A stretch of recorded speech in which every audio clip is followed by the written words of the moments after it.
Yo, yo, it's your favorite pod. It's the TTP Field Manual. We're back, baby. 2026. We've had some nice, casual, relaxed episodes come out before this one for the year, but we're getting back into it, Johnny. We're back into the big Warhammer stuff. We're talking a lot about Warhammer, a little bit deeper and grittier today. Oh, You excited? let's do it, boy. How much Warhammer do you want on your Sunday morning recording? All of it. All of it? All of it from 2025. Oh, well, what have I said to you, Johnny? That we are going to talk about every 2025 release that Warhammer put out. That's a lot. It's been a huge year. It's been a bit insane. Like, it just keeps coming. Yeah, we covered 2024 in a very similar format this time-ish last year, and it felt doable. I think my notes page was 4, maybe 5 pages of things that had come out. And now it's 8. Anyway, it's 8 now. It's a little crazy. It's been a big year. In putting this list together, I routinely was just like, wow, like that came out the week after? Wait, that came out the same month? But this also came out? And then this week had releases for like 3 game systems? Really? It was pretty insane. But before we get into this episode, Mr. Jonny, you want to shout out our Discord? Because that's the thing we want to shout out right now. Which Cord? Discord. No, everyone, go jump on the Discord. Come say hi. Don't be afraid to jump in a voice chat and say hi if I'm sitting there. It's all good. I'll say hi. If you're sitting there on your own, I do it. I do it a lot. Okay. Jump in the forums, have a chat. Some stuff going on in there. Listen to the book clubs. Yeah, tell your friends. We're trying to build a community. Share it around. If you like what we do, please feel free to join in. We don't ask for much, just for some social interaction. That's it. That's all I got for you for Discord today. That works for me. So, Johnny, let's set the stage. It is a Sunday morning. We've both had fairly lengthy weeks. It is the onset of a tropical storm outside our abodes, and we are going to tuck into 8 pages of notes and offer a relatively casual, glancing review of just about every official Warhammer release this year, except for maybe some made-to-order stuff.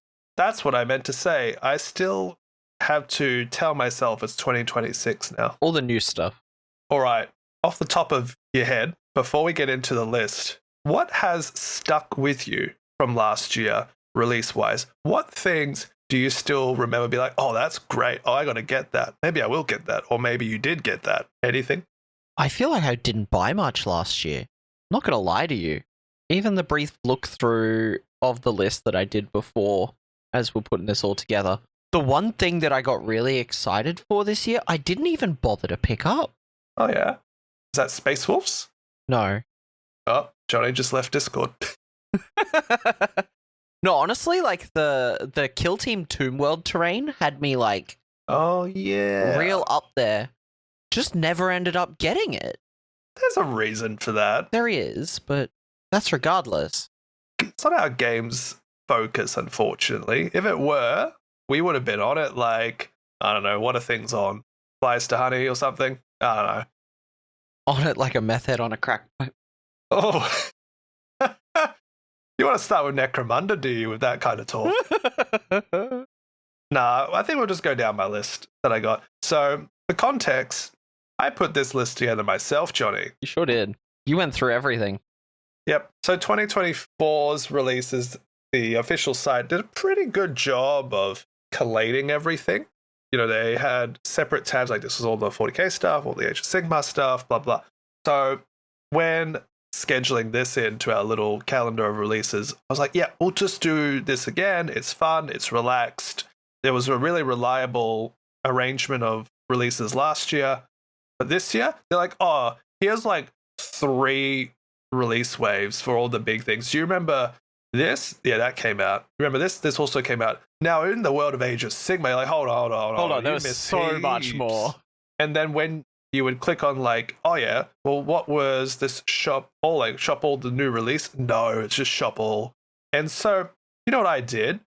I went through every single Sunday preview article in order. That's crazy. It was actually kind of meditative, but if there's a better way of going through all the releases, maybe someone else in the community keeps a proper track of this, please reach out and let me know, because that will save me a lot of time next year. You've got 12 months. No stress. No stress. I'm probably going to preemptively make my list this year. As the weeks go in, I'll be like, oh yeah, this is coming out, I'll put this in, close the document. But yeah, let us start with what we know best, Jonny. 40k, or as I call it, big game number 1. The reason everyone's here. Are you in my document as well right now? Are you in with me, or are you just listening to me? I'm in deep. All right. So you see the numbers beside the list of models and such? I'm assuming that's month. Correct. Just wanted to clarify that. So to start the whole year, and I think this was the first release as a whole, for the whole year. So the year for 40k started out really strong. And except for, I believe, April, there was not a missed month for releases. We don't really count December. Every month had something going on. And those first couple of months were huge wave releases. Yeah, they were. Or, in March, a whole faction. But we started the whole year off with the Death Korps of Krieg army set, which was the limited release box with some models, limited codex, limited stuff. In February, the actual range would release. But the Death Korps of Krieg army set just arrived, and I think everyone lost their collective minds because, oh my god, plastic Krieg as an army? Or as I like to call it, do you like horses? Oh my god. The army set, my note is, features too many horses and not enough artillery. Do you like horses? For all you horse girlies out there. I don't know if many horse girlies are picking up a Krieg army, Jonny. You don't know. So the Death Korps of Krieg army set came out and was pretty cool looking. At the same time, and I don't know why, but they also released the Battlefield Trophies sprue, which is a hilarious collection of skulls and broken bits. Because they needed a new Ultramarine model for that release. It's true. I'm pretty sure it was a lieutenant, right? Yep. So to jump the gun a little bit, I don't want to be like, well, Death Korps of Krieg came out, then this came out, and then more Death Korps of Krieg actually came out. I'm going to jump the gun a little bit and talk a little bit about the models themselves for Death Korps of Krieg, which released properly in February. So the codex came out properly, and then we had a interesting bunch of dudes. We had a Death Korps of Krieg command squad, which has a lot of flavorful models. We had the combat engineers, which were ridiculously undercosted for how much mortal wounds they were dishing out at first, and everyone tried to buy them until they got nerfed. We had the heavy weapons squad, which has a few options, I believe, with flamers being a fun one because they can shoot on death. Death Riders, which are bloody everywhere in their discount boxes with their funky looking horse hooves. We had Votann and Drea, an epic hero to lead the Death Riders, who looks pretty cool. I don't know if he's that good, but he looks very cool. And probably my favorite model from the Death Korps range, the artillery team, with 4 separate loadouts from siege cannon to multiple rocket launcher. Gotta love me some artillery. I think this was such a good set for all of those Krieger fans. It's not really my cup of tea, as if I was looking at Imperial Guard, it wouldn't be for the Imperial Guard. But that's because I have a bias towards big tanks. You're one of those Steel Legion boys. Yeah, for sure. In terms of like a release wave, this was huge. This was such a big moment for everyone who ever had interest in Imperial Guard as a faction. Death Korps are synonymous with the faction. And now we just need to update some of their other models like Catachans. I'm sure it will happen sooner or later. But you know what also came out at the same time as all this Death Korps of Krieg stuff for Guard? What? The Battlefield trophies? Yeah, but specifically for Guard, quite possibly the worst combat patrol ever. Oh. He knows what I mean. Oh, that's right. Per 10th design choices, all the good combat patrols were replaced with a not as good combat patrol, but still discounted. It works. But the guard one, what the hell were they thinking? 2 squads of Attilan Rough Riders, which are fine, but do you need 2 squads of them? And then a squad of Kassakin, which are really good. Like, they're fine. I would keep them in there. And they're really good. I love them. They're super neat. And you can play kill team with them. And then a Cadian command squad. Notoriously, doesn't lead anything in the box, Jonny. Oh, mate, this problem. Oh, mate. This problem keeps happening. Did they change it? Do they lead? Tell me about it while I double check if the Cadian command squad leads. Oh, they keep making this problem where they release these boxes and they put a dude in there and he doesn't lead anything in the boxes, even in an edition where leaders matter. Is this a common problem? Tau. Oh, I was going to say, I can't think of too many boxes that are shocking like that. But then you just came out and be like, bro, look, Tau. I'm like, oh, that's right. That's right. It's happened enough that it's noticeable to me. It was definitely more noticeable in the older boxes, but they were built around 9th edition when leaders didn't matter as much. Oh, Lamel, they do not join Kassakin, just Cadian Shock, which are not in this box. What's your favorite model from the Krieg sub-faction? Probably the horse riders, but at the same time, they're so weird to me with their feet. Yeah, that's fair. There's a lot of jokes going around about their feet, but man, the artillery teams... The artillery are also very cool. Diorama potential, Jonny. Yeah, I do like the artillery. So, off the back of Deathcore of Krieg, we had the second big wave of Aeldari stuff. In the same month, it was Krieg and it was Aeldari. We had Phoenix Lords and their relevant aspect warriors get a glow up. We had Lycus, brand new model both in the lore and in the range, come out to play with her warp spiders. Baharoth got reimagined alongside his swooping hawks, Fugan with his fire dragons, and Azaman, but without there being a new Dire Avenger sculpt, which I think would have been a good idea, because apparently a little hard to build. Yeah. A couple of their vehicles got reboxed for an increased price, but also ease of access to the kits. And yeah, that's about it, actually. I think Lycus is one of the better models of the year, frankly. Very good. I remember how hard you were as they were announcing all this stuff and releasing this stuff. You were like, I'm playing Aeldari. I don't care what anyone else says. You finally gave it the old, this is my army, back off. After so long fine, I'll do it. After so long of you being like, oh, I might start this army, and then someone else starts it. This time you were like, I don't care anymore. This one's for me. I was so amazed at how iconic they all remained. All the various returning kits look so appropriate to how they used to be. Yeah, with certain details. models such as Fugan and Baharoth and Asmund just being like identical except new. It was so good. Yeah, the details were very good, seeing like the helmets looking very similar, the flag posts. I was very impressed with this release, and Lycus is sick. As I said, one of my favorite models of the year in terms of looks. What a cool model. Warp spiders have always been pretty sick to me. Yeah, I can't complain at all about this Aeldari reboxing. The swooping hawks look so good. I love their wings. Yeah, and frankly, Fugan and Fire Dragons have been a menace ever since. I'm back from sneezing me nasals out. Thanks, Jonny. That's okay. I kept the talking going. My wallet possessed me momentarily when I was looking at Aeldari again. It was like, oh, we got to trigger an allergy attack in you real quick. So you forget to buy more models. I do find it absolutely hilarious that you finally go all in on Aeldari, but with none of the models that came out. Yeah. No, I got Fugan and the Fire Dragons. Oh, you did too, yes.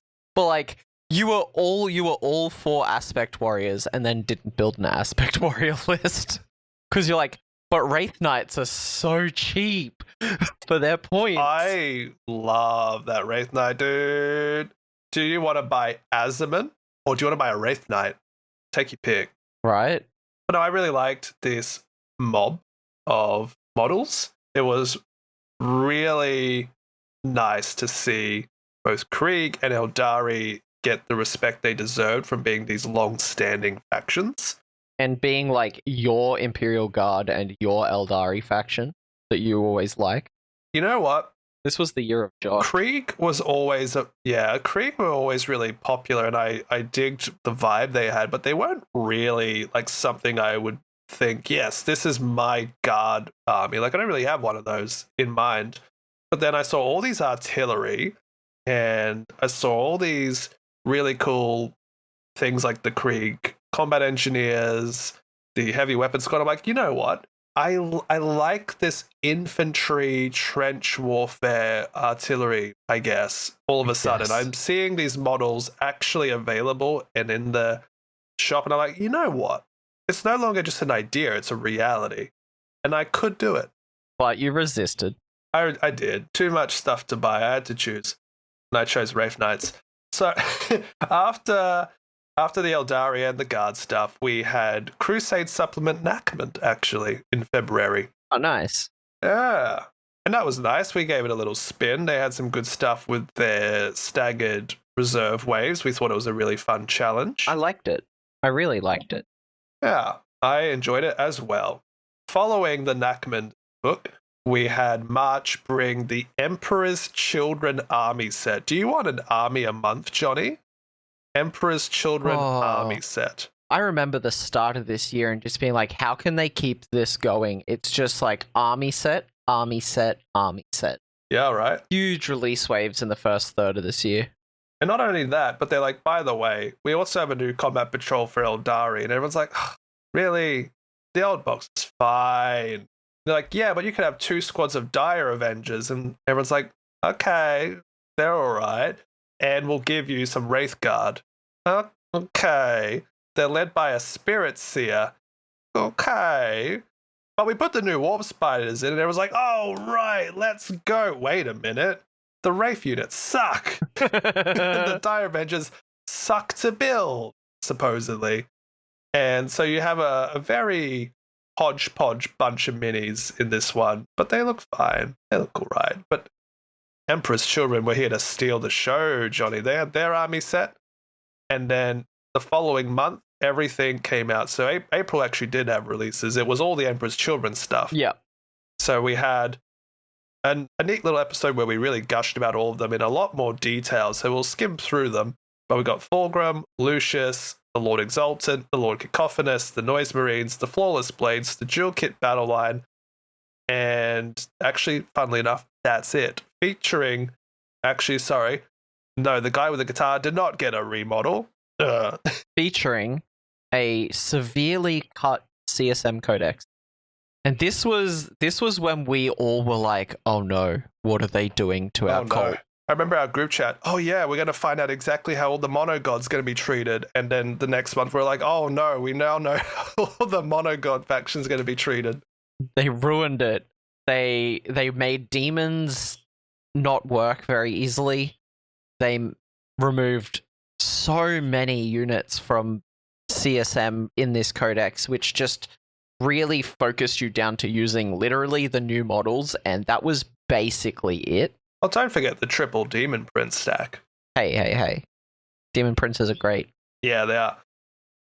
I like the models, don't get me wrong, but I love the idea of a combined force of Slaanesh more. And have you seen me hard pivot out of a faction I wanted to play so quickly, Jonny? No, because you were all over this when they revealed the models and then dumped it down the drain as soon as we found out what they did to our poor beloved EC. Oh well, I'm sure they'll do more models in the near future, right? Screams in World Eaters. Hey, that's a great segue, Jonny, because after this we had the rest of the month of chaos. It's almost like I planned it. We had several battle forces and combat patrols and codices and singular unit releases for Death Guard. Do you like Demon Princes? Combat Patrol. I do. So we had the Death Guard Lord of Hox's guy came out, really cool looking model, and that limited edition Codex art was so good. Oh, They had yeah. the Pex Wrought Vector Battle Force, which is a really great Mortarian's Hammer vehicular focused box. They had a new Combat Patrol, which I think might be the best of the new edition Combat Patrols they've done. I think it's a pretty neat box. It is a pretty neat box. Yep. Some Termies, Plague Marines, couple of characters, and a Rhino. You always need those. It's not 60,000 Poxwalkers and an epic hero. No. We had World Eaters receive their codex to mixed reviews, but we thought it was fine. And they got the Slaughterbound, the 8-bound champion that was for a while only available in the Gorestorm Slaughter Battle Force, which was a lot of 8-bounds. And everyone was like, oh, is that it? This guy that I could have made myself with kit bashing. Yeah. Very easily. The problem was he looked very similar to a certain possessed model from the CSM range. So people immediately were like, I can just make this out of a possessed mob. And they did. And it was really hard to tell them apart. Yep. But we did also get the new World Eaters Combat Patrol, which I also think is pretty good. It's decent. We don't have a lot of vehicles and stuff anymore in our combat patrols, but they had the Demon Prince, the Berserkers unit, a Master of Execution snuck in there, and some cultists. I think it's a pretty well-rounded little box. And I do have to say, like, when we look at all of these cult boxes, having a Demon Prince in there is actually a huge deal, because that kit is a great kit for, like, kit bashing and the ability to make it either winged or not winged. Like, it's a very good kit even after you've built the model. So I'm a big fan of them putting them in here because, frankly, not enough Demon Princes were being played before this. Frankly not. But if you wanted more Demon Princes, well, the Thousand Suns came around with Sekitar robots, which I didn't mind, but they definitely felt a little lackluster as a new Thousand Suns unit, first time in years. A lot of people were hyping up the idea of getting, a robot of some sort. And, like, there was a lot of talk of psionic robots and, things similar to what we have in 30K. And then we got something which, yes, fills a niche in the army we don't have, which is infiltrators. But, frankly, they're fine. They feel a bit weird next to the army. They don't really fit the vibe very well, in my opinion. I think with a couple of more Sekitar things, they'll be okay. But right now, yeah, it's a little odd, but they exist. They came out. I'm surprised that we got an actual unit and not a character unit. So that was a nice little surprise, I suppose. They had their big Warp Flame Thrallband Battle Force, which was a limited discount box to get the robots in for a while. It was all right. It's a lot of the stuff that you were probably going to pick up anyways. This was a good Battle Force. Yeah, and then we got the Combat Patrol World Eaters, but blue, as everyone joked about, because it was a Demon Prince. It was 10 rubrics, and it had a character that snuck in, and some Thousand Suns equivalent of cultists, which were goatmen on their little discs. Gotta say, though, might be the perfect Thousand Suns Combat Patrol. Pretty good. Remember the previous one, which had an Infernal Master that couldn't lead anything? Oh, dear. Yes, I do remember that. But yeah, no, that was a good box. And that was, unfortunately, the month of chaos. Oh, sorry. Emperor's Children did get their Combat Patrol, but, like, did they? What is this box, Johnny? It's a couple of Flawless Blades unit, a Battle Line dude, and a Lord Exultant. At least they are all new models. At least. But they don't even have a Demon Prince in purple. I was about to say, you know what it's missing? A Demon Prince. Demon Prince in purple. Yeah. It's okay. Like, you'll have fun with it. But boy howdy will you be adding to it. Oh, yeah. At least it's something, at least it's a box again where it's like everything in there you're going to want. Yeah. And that's the key thing. Like, it's when you've got some of these other combat patrols and you're like, oh, but I'm never going to use that unit in there, that things get a little awkward. Rough Riders ×2. Yeah. Or when they chuck an epic hero in there randomly. We'll get to that. Whoops. But that was Month of Chaos, and it's a bit of a joke because, the community did meme themselves a little bit into thinking it was like whole year of chaos. They really spun it out, and that's truth, I have to say. But it definitely felt a bit lackluster anyway. to have all of these monogod factions next to each other, and they were all just a little half-baked. They didn't get much new support. Even the Emperor's Children was, a little lacking in CSM support, as you pointed out. But then everyone's like, oh, I can't wait for World Eaters to get their second wave. Death Guard was fine. Thousand Suns need a little bit of love. And they're all just like, here you go, Slaughterbound. Here you go, weird robots. And it was like, oh. But hey, there's limited edition Codex slipcases with a coin in it. It was like, okay, thank you. But don't worry, guys, we got you. Here, Space Wolves Army. Whoa! June, Space Wolves. So any sourness that was in the community was quickly turned upside down because they're like, anyway, all of our budget went into Space Wolves. And everyone was like, oh, and Jonny, I'm fairly certain that recently Warhammer came out and said the Space Wolves army set was their best selling army set ever. Yeah, I'm not surprised. Those models were very cool. They also managed to completely ruin any sort of chaos releases by doubling down on the Space Marines. Yeah, we'll notice a trend with Space Marines going into the end of the year. Man, was this the year of Space Marines? Holy. But look, if you're going to do Space Marines, make them good. Make them good. And they sure did with Space Wolves. Holy. So in June, they would have the army set. A month later, they would actually release things individually. We also did a big episode on Space Wolves, and I also did some lore around them. All of that stuff was eaten up like hotcakes because people had the Space Wolf frenzy going on. One of our mates who doesn't even really play Warhammer was like, yeah, they're dope, and just bought the army set on a whim, having never really built much, painted much. He's like, I'll join you guys one day. I'm just gonna buy this. All right. Give me 6 years, I'll have it built. This is neat. It's a neat box. Look at all these Vikings and stuff. Cool.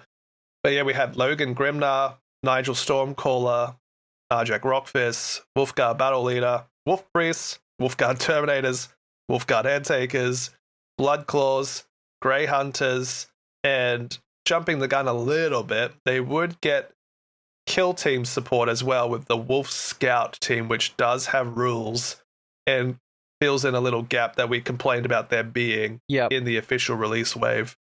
So, woohoo! Woohoo. What was your favorite model from all of this, and why is it Logan? Oh, because he's freaking gorgeous. What is that base, dude? Couple of wolves running around him? Is this guy a Primarch? Yeah, or right. What? No, he's just a chapter master. But with them wolves, that sick ass axe. In saying that, like, this was a turning point because later on we also got a couple more chapter masters, and they all had some pretty cool models. Some very dioramic compared to others. Someone in particular comes to mind with a very cool Night Lords model. Caw-caw. Sorry, there was just a raven at my window. That's all of a it, sudden. Right? So Space Wolves came out. We did a big old episode on them, gushing much like how we did with the Emperor's Children. Well, would you look at that, Jonny? Also, Drop Pod got a model. Compared to the old Drop Pod, it does look very nice. Yeah, but the doors are stuck open. Yeah. And the footprint is humongous. And it's 70 points. But it looks great. Yeah. yeah. I like it. It it's also fun. feels it's so flavorful. Unnecessary from a rules point. Like, cool, you deep strike it in, and it still has to be 9 inches away from your enemies, and it's still, the same restrictions as anything else. And then, okay, I want to disembark these models. Okay, cool. Because you deep striked it in this turn, it also can't be closer than 9 inches, so you didn't get any additional advantage out of this. Like, just put them in a tank. Yeah, and Impulse is like 10 to 15 points more. Yeah, it's a very cool piece, but I just felt it's not necessary from a rules standpoint. Yeah, it's fine. We like drop pods. But yeah, some rules fendangling would have been good if they wanted to sell a lot of them, which I think they really wanted to. It seemed like there was a bit of a push for drop pod. Or multi-kit all the drop pod variants would have been a lot better. The Carabidness? Yep. Just chuck them all in a box. Yep. Sell that box like it's got butter. Ooh, buttery drop pod. Oh, that yeah. allows you to deep strike 3 inches away, ignoring the rule that says you cannot do the 3-inch things anymore because the drop pod's buttery. Because the drop pod is designed for it. It'd be fun if you could just blow it up afterwards like a landmine. Automatic deadly demise grenade. I mean, it's just there. It's got wounds. What's it going to do afterwards, right? Have it do a thing where it can land 3 inches away and then it does a 6-inch mortal wound bomb, but your dudes can't get out for a turn. Oh, that's a good idea, It actually. A hits delayed with thing. so much force that it, damages the area around it, and then they have to give it a moment before they get out. Or you could reintroduce scatter dice. Oh god. Just for this. Oh god. So yeah, skimming ahead, it's more Space Marines of various descriptions. After Space Wolves, and we're starting to get into the later months of the year, which, it's been a good year. We had a few release waves. Space Marines. With Xenos just sprinkled in for diversity. Hold on. Can we stop for a moment? Mm-hmm. You're forgetting one very key thing that got released. Black Templars? No.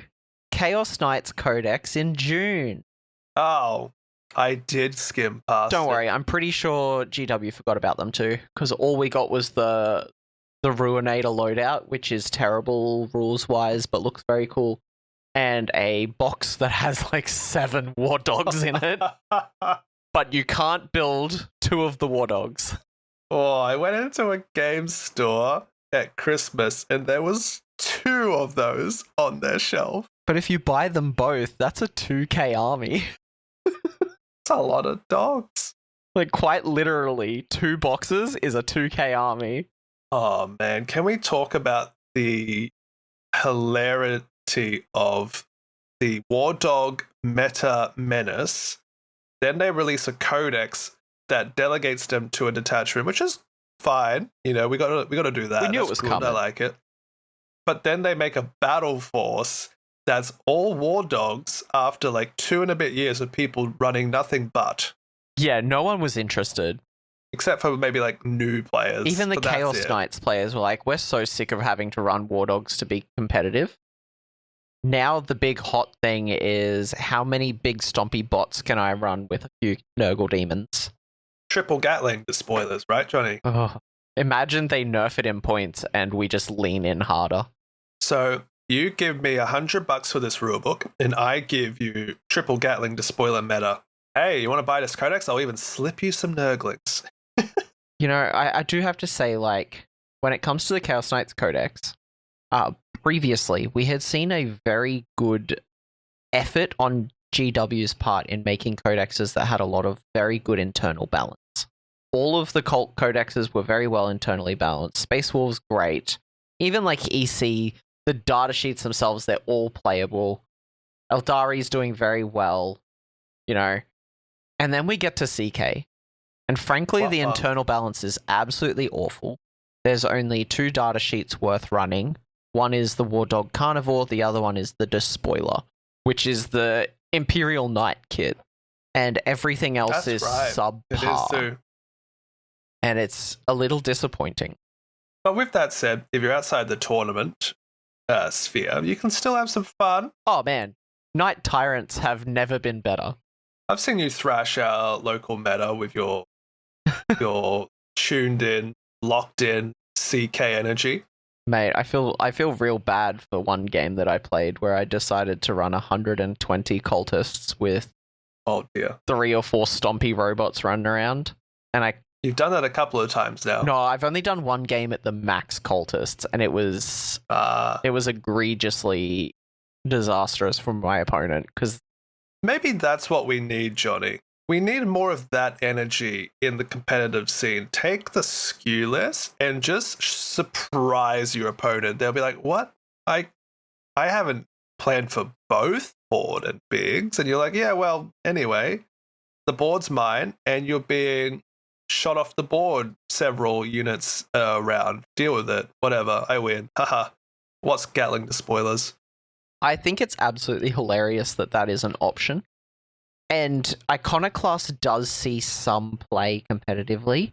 It really comes down to the big problem of Nurgle demons just being significantly better as allies than cultists are, which pushes people towards Infernal Lance because you still get those sustained hits on your Gattlings and lethal hits. But enough of the Chaos Knight rant. You can continue on with the year of Space Marines. Year of Marines!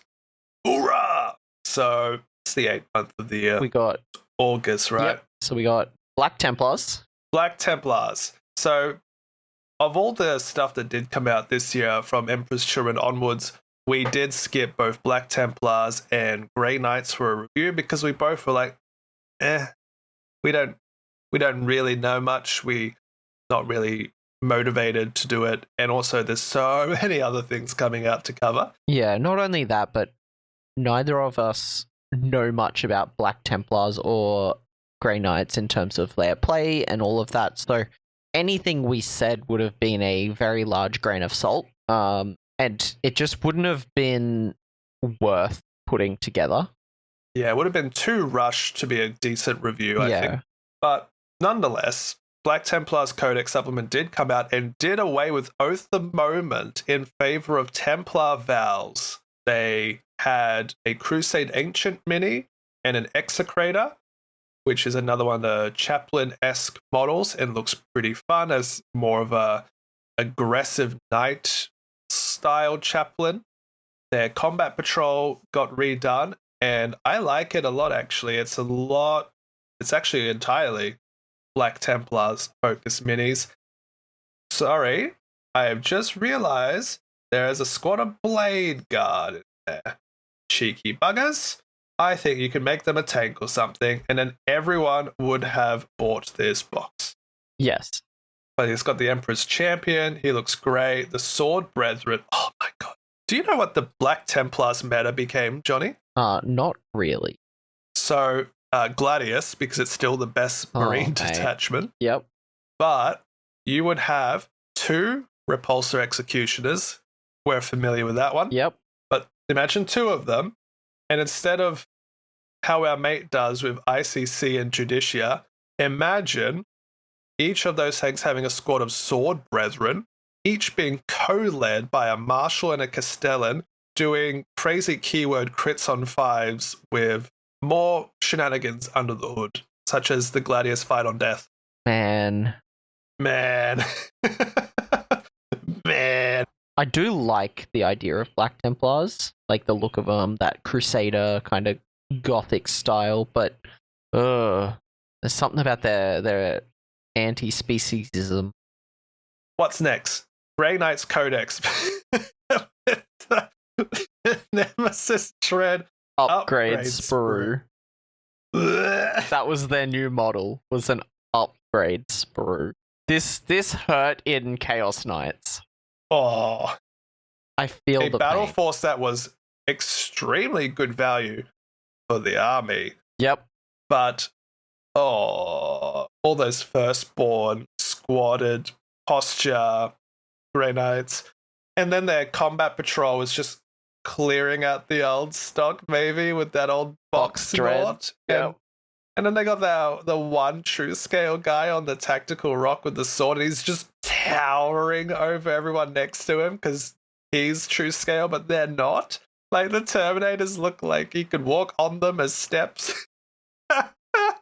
Grey Knights originally was like, this is the Space Marine army that I could get behind. You know, the whole psychic shenanigans, uppy downies, you know, the best of the best kind of vibe.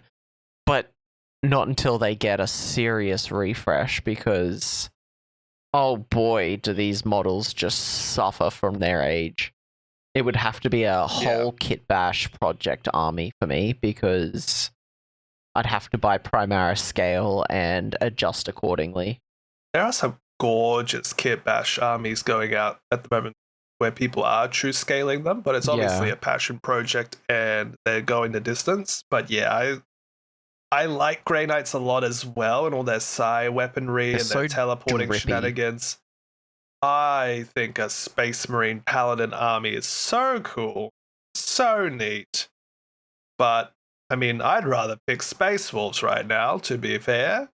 And the baby carrier, I can't get behind the baby carrier. But I'm looking forward to the new Grey Knights if they do new ones. Yeah, I remember the hype wave leading up to the Grey Knights release where everyone was like, this is it. This is going to be the year we get our refresh. Oh, I almost feel bad for their subreddit when their reveals were done. Both Grey Knights and Drukhari subreddits had a lot of negativity, and I don't blame them. But it's an interesting double-edged sword, right? As a business, you're going to push what actually sells really well. Yeah. Space Marines, right? It always sells really well. It's like, the majority of their market for 40k are Space Marines, with over 40-ish% of tournament players playing Space Marines, and that's not even counting for casuals. So you're going to make money off of them. If Drukhari represents like single digits on that sphere, obviously they're not very popular. Why put in all the money? But then people aren't going to spend money on those kits if they're old and a little out of stock. So it's, do you take that gamble as a company and make new models and appease your relatively slim fan base compared to just printing money and riding the high of all the new stuff that has come out, like Space Marines? Yeah, it's an interesting thing to consider. And I get it. I really do get it. Just sad. On top of that, like, if you look at what they've released this year, they didn't really have much budget left over by the time they got to, August for another refresh. After Imperial Guard, EC, Space Wolves, Aeldari. They're running out of time to make a whole refresh. So maybe in the next couple of years. Who knows? Yeah, I think going forward, the community would benefit from expecting 3 to 4 decent release waves, and that's exactly what we saw with definitely an extreme push into expanding Codex Space Marines as well. Yep. But 3 to 4 big pushes is not to be unexpected these days. And so this year, I wouldn't be surprised if we did get a decent refresh that we've been hoping for one of these various factions we just mentioned. I wouldn't be surprised. Yeah, for sure. Back on topic though, Jonny. Yep. We got Space Wolves Combat Patrol, and we got Nid's Assault Combat Patrol. In brackets, weird. Yeah. And also, Space Wolves, they gave us the Wolfen, but they're the one kit that desperately needed a refresh and didn't get it. And hilariously, I don't mind what they do on the tabletop. I thought Wolfen were going to be a meme unit, but they're not. They do well. But no, this was a very good box. You got some Terminators, some Battle Force, some infantry. You got a couple of characters. No, this was a good box. And then the Nids box, weird. It's all right if you combine it with Leviathan, I'd say, but on its own? And I think that was the big thing, right? It was a push towards that release wave that they already had, because Nid's got a pretty big release wave this edition as well. Do you know what the name of the Parasite of Mortrex's melee weapon is? I should, but not off the top of my head. It's something ovipositor. Oh, God. And I hear that word and my butt clenches. Not sure why your butt Don't look it up. Please don't. Don't do it. Don't look it up. Don't look up what that means. I'll give you one hint. Eggs. Don't. Just no. Then we got the Leagues of Votann Codex to get us back on track and away from that topic. Oh, look at that. A release wave. Another release wave. We were pretty keen on it. Yeah, I definitely was. The Arcanist Evaluator seems like the biggest meme unit. Buri, super cool. The Memnir Strategist is a really good looking model. The Earthshakers are hilarious in the fact that they're artillery that shoot down. Steeljacks were very well needed. The Capricus, very cool. This was a very solid release wave. I can't complain. It felt like the perfect auxiliary add-on to what they had to begin with. I feel like they fixed everything I hated about the original League's release. This almost sold me on Leagues of Votann completely. Almost. And what was it that kept you from going this path again? I was tossing up between this or Tau at the time. Right. There was just another competitor. And I think it was really just came down to like availability. Yeah. More than anything. That's very fair. And your choice of Tau will serve you well. Your force is doing well. It looks very nice. I'm almost done. I basically just need a couple of crisis suits and a commander and the infantry. Oh yeah. Well, Leagues of Votann, funnily enough, we did an episode on that codex in Release Wave 2. So if you want, go listen to that. We round out the month with the hilarious Slaughterbound and Lord of Boxes getting their solo boxes, but not yet the Sekitar robots. Yep. As well as the Vulcan Histan and Salamanders. Yeah. They're like, hey, Chaos. Here you go. Anyway, here you go, Salamanders. Sorry, Space Marines, we thought of you too. Salamanders, I don't know if it's just our little community we've been fostering up, but Salamanders stocks went up, dude. Oh, mate, everyone and their cat's mother wants to play Salamanders. Everyone and their dogs like fire. Yes, okay, good. I was with Zach last night. We were hanging out, building some models. He had Vulcan Histan in front of him. It's all happening. He went deep and hard into Salamanders. It's really cool to see. I do find it really funny that he went from the green army to the green army, and he's like, my favorite color ain't green. Yeah, that's fair. The Salamanders Combat Patrol was really good. It did the cardinal sin of having an epic hero, but it's a limited combat patrol, so it's no longer a relevant sin. Yeah, you can't just buy it. You didn't get it, you missed out. Too bad. Now you got to build it yourself. That was a very packed August. That was August 1, 2, was huge. 3-ish, 4, 5, 6-ish types of releases there. Not even counting commemorative mini Captain Centos. Yeah. No, August was huge. And then we followed up with a much quieter couple of months, but still good, still packed, still very 40King. Yeah. Definitely the most popular set of, well, not popular, most expansive set of releases in all of the games is 40K, so that's why we're getting it out of the way. Imperial Knights got their codex, Johnny, and it's the exact same issue, except they're just not as good as CK for lack of triple Gatling Despoiler and Nurglings. Oh well. Well, honestly, if they could have double Gat on any of their Questoris, they would probably be an obnoxiously annoying force because of their potential allies. Yeah. And better rules, frankly. I still want to play that one detachment where you draw a line across the board. And stand on it. Stand on it. Still want to do it. It sounds like fun. But yeah, besides them, Aethon Shan came out.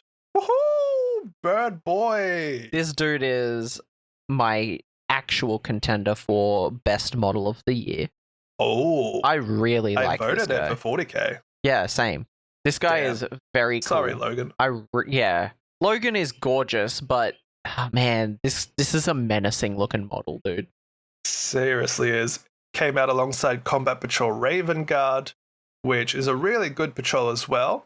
Funnily enough, also really good for Blood Angels. Yeah, it didn't lead heavily into specific Raven Guard forces. Yeah.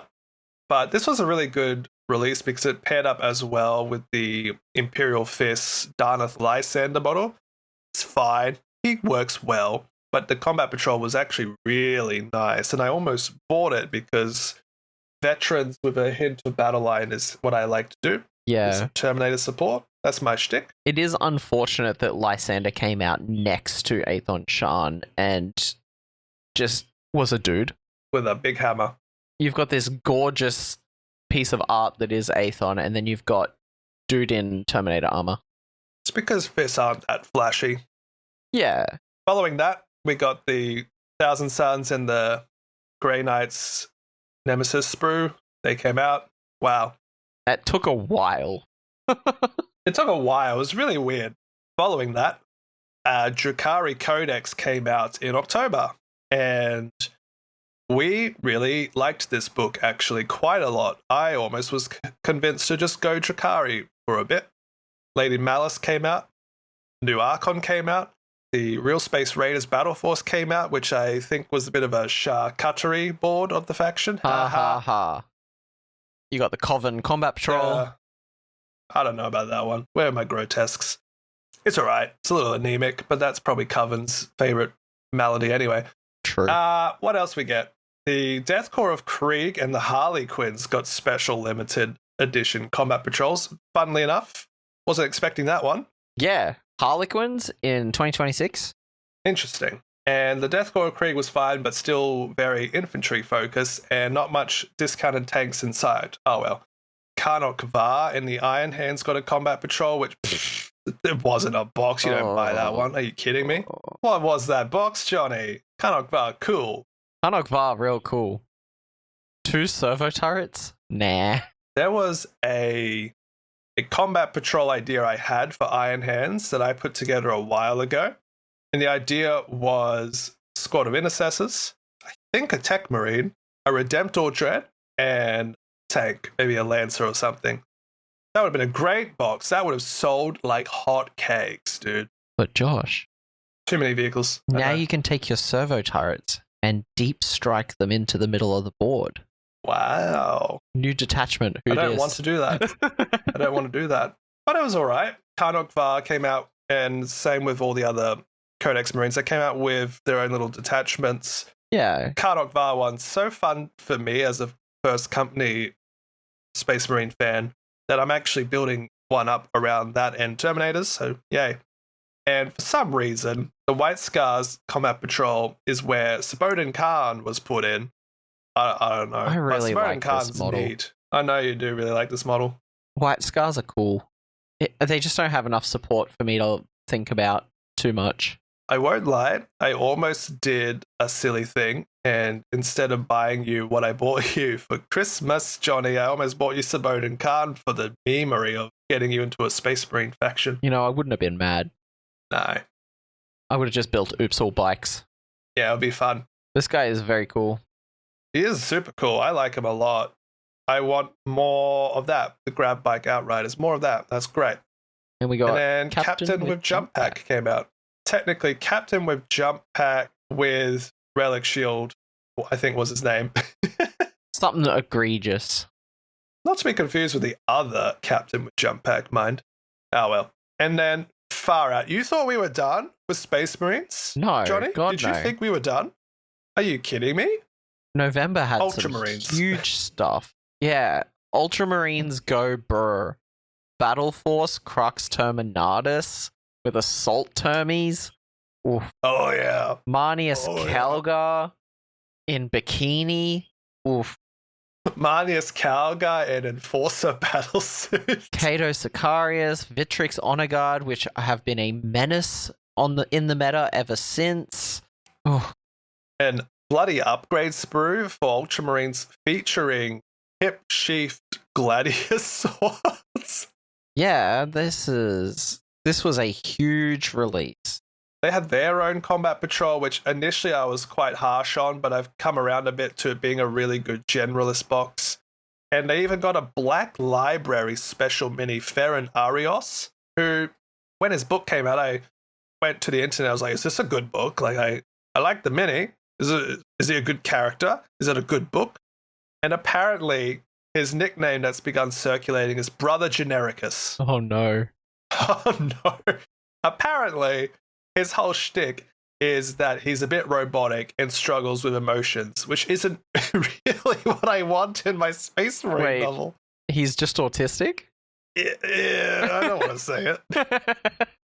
But we also got... He just really struggles with that stuff. Anyway. We also got the Red Gobbo, Tin Boy.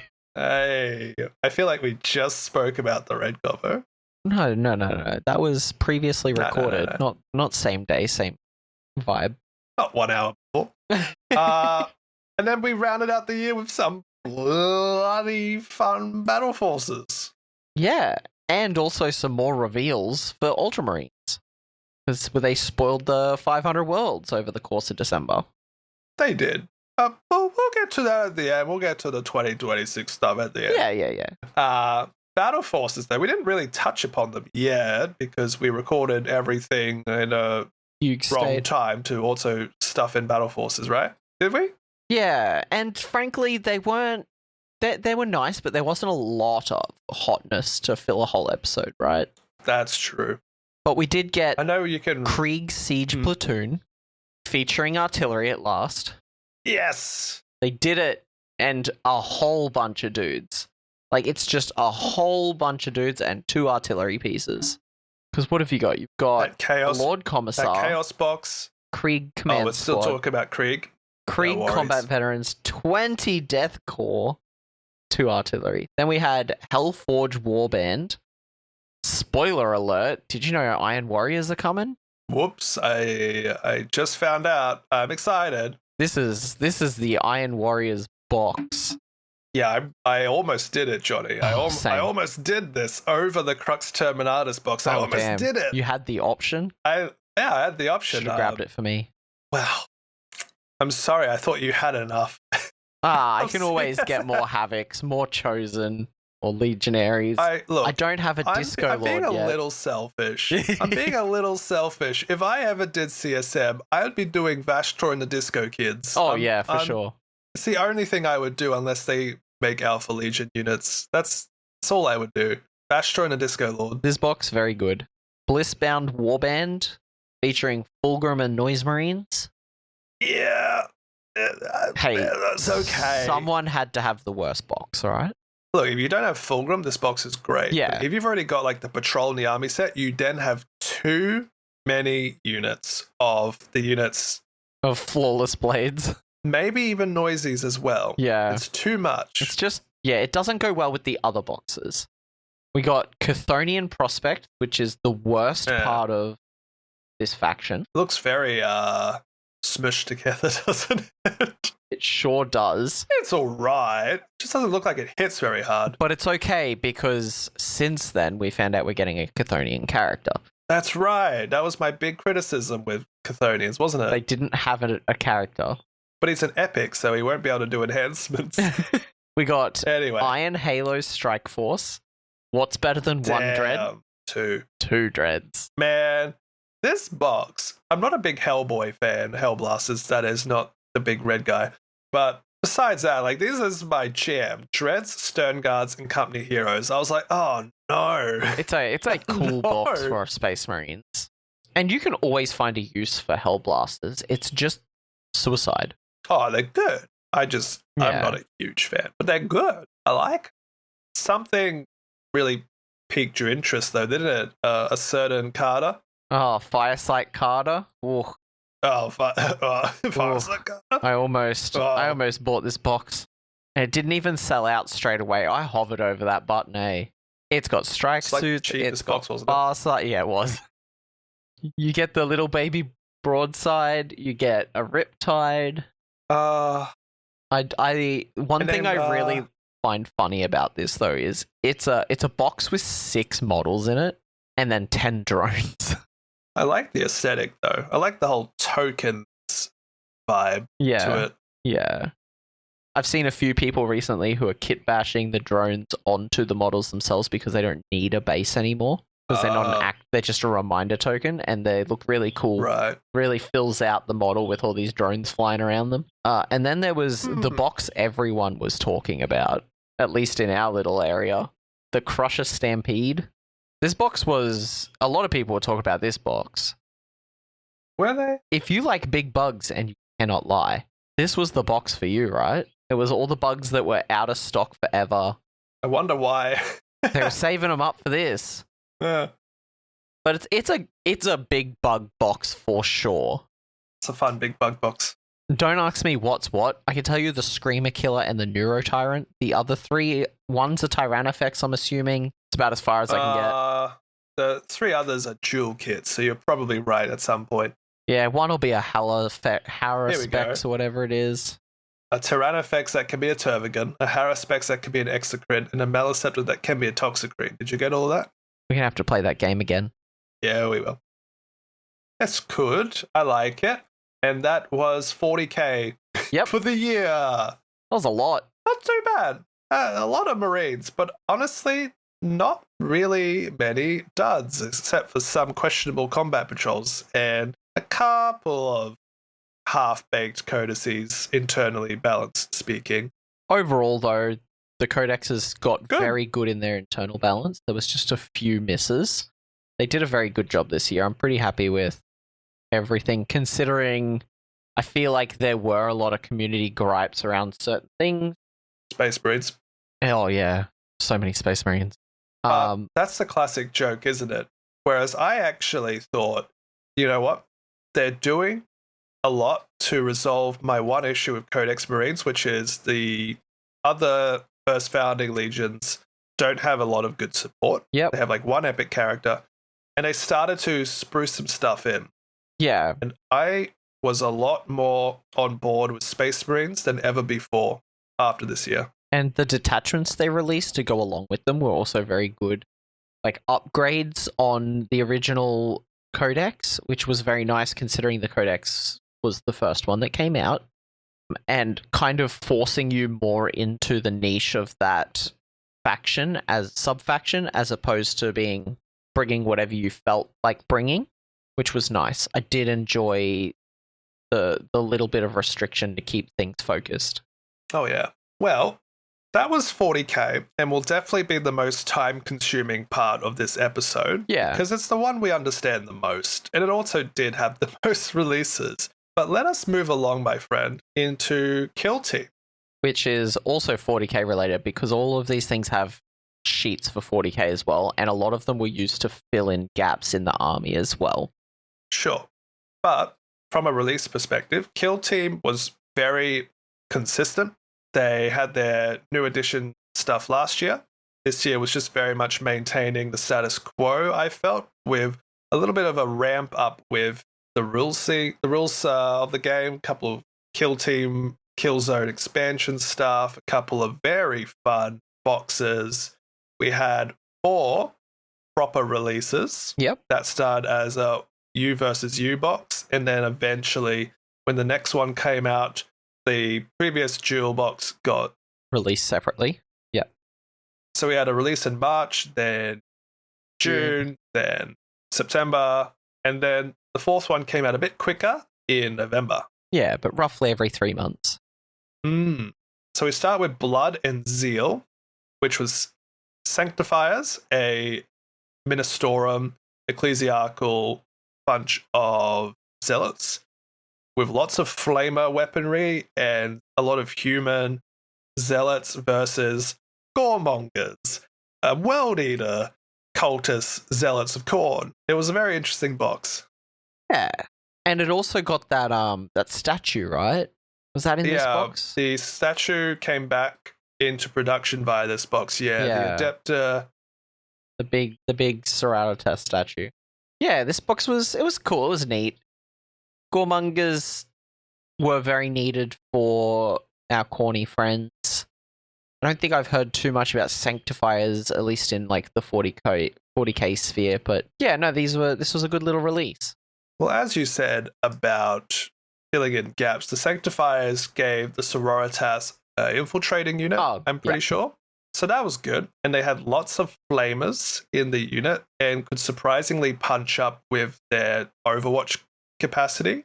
And naturally, Kill Team, so a couple of models had really interesting little abilities that made it for a bit of fun and a bit of a obstacle that players weren't really used to. I think when they released in Kill Team, they were a little bit broken though, because they relied on almost like an oration mechanic where the leader could preach and command other operatives to do more than they should have been able to do within the confines of APL. And so it was a little oppressive until they're like, oh, whoops, we overtuned them. Yeah. But they look good. I've come around to the Sanctifiers a bit. I've definitely thought about picking them up, but as we'll come around to, I've picked a different Kill Team to like more. The second box set was Typhon. This was hyper-adapted Tyranid Raveners. Very, very cool kit. Wasn't it just? Versus an Adeptus Mechanicus Battleclade Servitor team, which I thought was great. That was a very sorely needed kit of being servitors. Yep. That hadn't been around for a while. But the box included a lot of really cool NIDS terrain. It did include a bunch of Termagants and Ripper Swarms for a very interesting, sort of one-sided game of Kill Team, more of a narrative spin. Which they've leaned into But it was more neat. since. This felt like the precursor to what they're doing at the moment. And what are they doing at the moment, Johnny? Oh, mate, it's who knows. Toon World. Toon World, It Johnny. started What's with the segue Toon for World. Toon World? Yes. It did start with Toon World, which released with the new terrain, which is a reskin of the boarding actions terrain with a Necron theme, which looks very cool. And this was the release I thought I would have picked up and never ended up getting. The Toon World terrain is so cool. You know how I feel about boarding actions and wanting more terrain for that. I don't know how I think the only reason I didn't was financial situation. Like, I just didn't have the money for it, really. But they released the Deathwatch versus Canoptech Forces. Circle. Circle, that's it, Canoptech Circle. With the Geomancer and friends. Wow. Good stuff. This is when they released the PvE game mode. Yeah. Yeah. Where you could side with each other as the Deathwatch fighting these like waves of warriors and Canoptech atrocities. This train is so cool. Yeah. Whilst I can't quite remember the price of the box, the box set of Toon World was phenomenal value. Yeah. Because the Deathwatch Kill Team is 5 models, but this box gave you 2 of them. The Canoptech Circle with the Geomancer is one of the most expensive Kill Team model kits to buy. Oh. Not by a huge margin, but in Australian dollars, it's 132. Holy. Whereas most of the other ones are around that 117. From a quick glance, only the other Necron Kill Team and for some reason the Striking Scorpions is more expensive. Oh.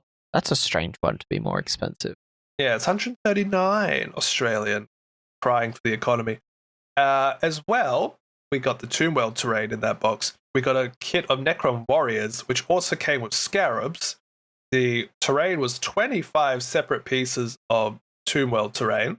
Came with all those rules, as you said, for the newish game mode and the reimagined boarding actions. And then in the same bloody month, we got the Kill Team Beginner set for pretty good value with 2 smaller versions of the starter set. Sorry, it is a starter set. 2 smaller versions of the Space Marine and the Death Guard Kill Teams with a little bit of MDF terrain. That's pretty cool. Which they haven't done MDF terrain in a while, so it was kind of neat to see that that's a potential option if they want to make cheaper kits in the future.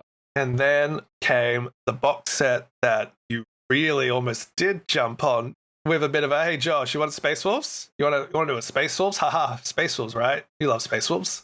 Because I want them stealth suits, boy. I just want to point out, like, this was a couple of months after Space Wolves got their codex and, you know, took over the scene there, and just after they released the individual models, they're like, oh, by the way, Space Wolf Scouts? With a little doggy. With a little doggy. But we also got a Tau stealth suit upgrade, which is seen as both a good thing and a bad thing in the Tau community. On one hand, we got new models. Sure is, on the other hand, they got more expensive to run because they go from a unit of 3 to a unit of 5. Why did they not just do both? Why couldn't they just put 6 in this box? Why couldn't they just do 6? And have it as 2 3s? But neat little sculpts. Can't complain. We'll probably pick up at some point if I ever decide. Oh, I don't need to now. I just built my stealth suits. And that was Kill Team. This year, though, holy Kill Team this year on fire, and it's only January. Yeah, boy, Celestians are coming back. We gotta wait till next year to hear about that one, though. I jumped the gun. So, Necromunda, Johnny, that word, that place, that space that keeps jumping around our attention. Only yours and mine, though. We can't seem to get anyone else to latch on. Yeah, because we keep making it out as this really cool hybrid game that's a little complicated, and that doesn't sound very appetizing. It's D&D, but 40k. And everyone's like, huh? That sounds like a lot of effort. Sounds like a lot of bookkeeping. But what we did get was quite a good start to the year, and then it tapered off a bit. Yep. So to start off, we had the proper rulebook for the Ironhead squat prospectors, which are definitely Leagues of Votann build because they are also squats. Was this them becoming an official faction as opposed to them becoming, like, being add-ons?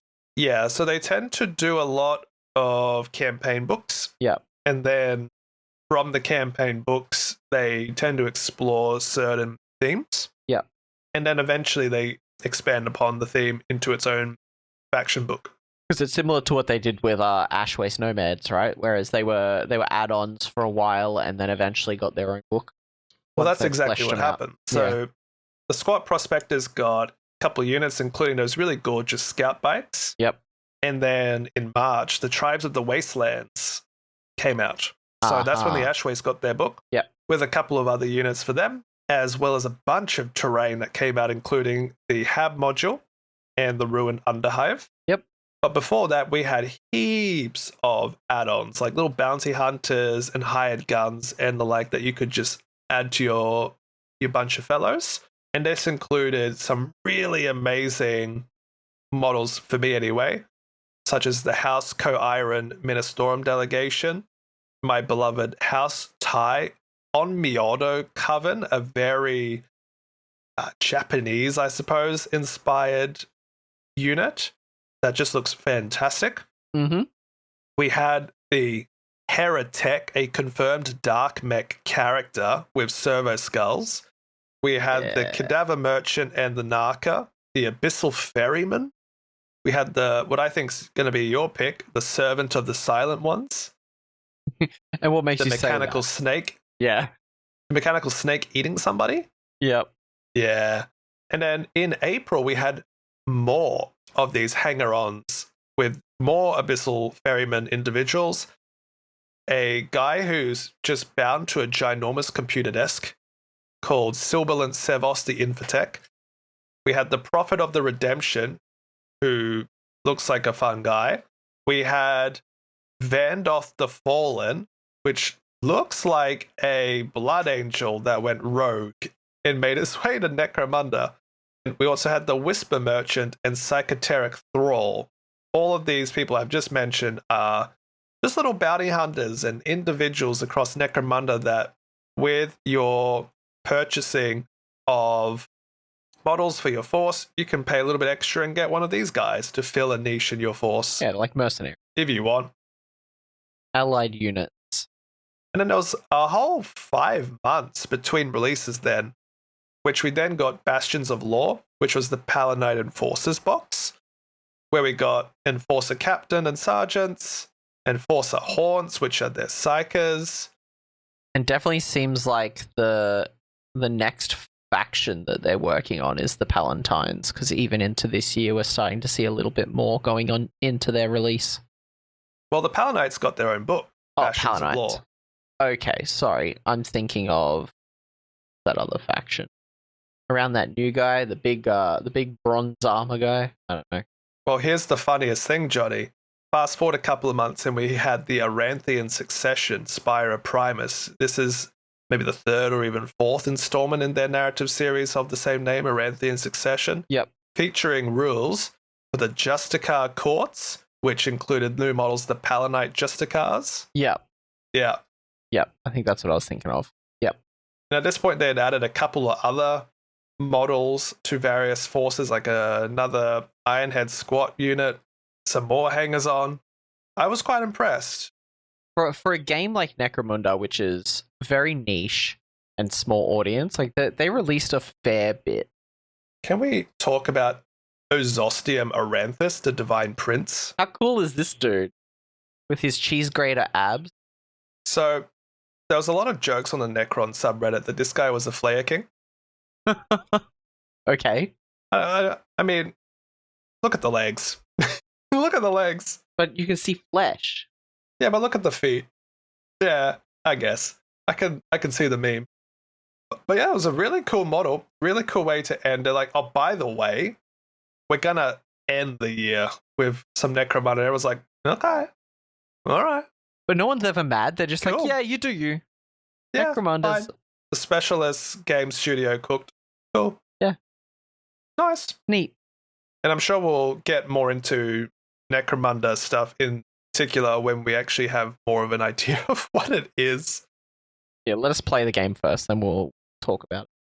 But that was all the 40k setting stuff. And I'm going to be honest, my voice is starting to fail me today. What I'm thinking... I think we need a part 2 this. I think we need to part 2 this, but would we like to cover Horus Heresy today and then do everything else next time? Or just leave everything else for next time? I think we're better off leaving it there. Like, the 40k side of things is such a huge release, and Horus Heresy will not take us long to get through. But there's some definite cool things in there. I think we leave that for next time, and we'll talk about AOS, Horus Heresy, the Old World. What else we got? Blood Bowl, Middle Earth, and we could talk about Black Library. Our top 10 stuff, and then looking forward to this year's releases, which is already like half a page. Already. Yeah. But no, I think this is a good point to call it, for sure. I agree. Well, thank you for tuning in to us this long. I hope you've enjoyed our commentary on all the 40k stuff. Kill Team Necromunda, we love it. We just don't have so much insight into them yet. We definitely would like to look into Necromunda a bit more as this year goes on and help to make sense of it. Kill Team is pretty self-explanatory, and despite whatever critiques we might have of 40k, we still are very happy with how much support the game is getting. Definitely are. They're doing a very good job, and a few little more ironing outs, and I think it could be the best it's ever been. Although it already is the best it's ever been. Like, there's no denying success. There's no denying success. No. But yeah, next time we'll talk about everything else, which I have to say, everything else is also doing really well. Horus Heresy got a new edition. Blood Bowl got a new edition. The Old World went insane doubled their factions from the year before. Like, there's gonna be some good stuff. Even AOS got a new faction and a bunch of other stuff. Yeah, we got plenty to talk about still. We got plenty to talk about. All right, laddies and lassies and everybody else's. We will catch you next time with part 2. Hey, that's it. Imagine they release so much that we can't even get through it in a single episode. Nope. No, we cannot. We're really coming into this age of Warhammer coming into the limelight a little bit. Similar to how D&D kind of had its big moment where it was suddenly became mainstream and okay. I think we're looking at a similar thing happening in Warhammer in the near future as well. And it's exciting to see. Yeah, there's a lot of people that find out that you or I do this hobby, and like the podcasting side of things aside, they'll see in our house, the models, or they'll ask, what are you doing? And you pull out a photo of your phone, like, oh, I just painted these figurines, and like, oh, cool, is it that Warhammer thing? Yeah, my friend or my child or my parent or whoever, they do that sometimes. Yeah, it's come a long way. It's good to see. Right. All right. Let us enjoy the rest of our weekend. You guys enjoy the rest of your week, and we'll catch you next week with part 2 of Plastic Crack number 2 for 2025. That's it. Enjoy it, guys. Get some hobbying done. Oh, and tell us on the Discord what your favorite models from 40k and Kill Team Necromunda was. Yes, please do. Bye. Say bye. Say bye.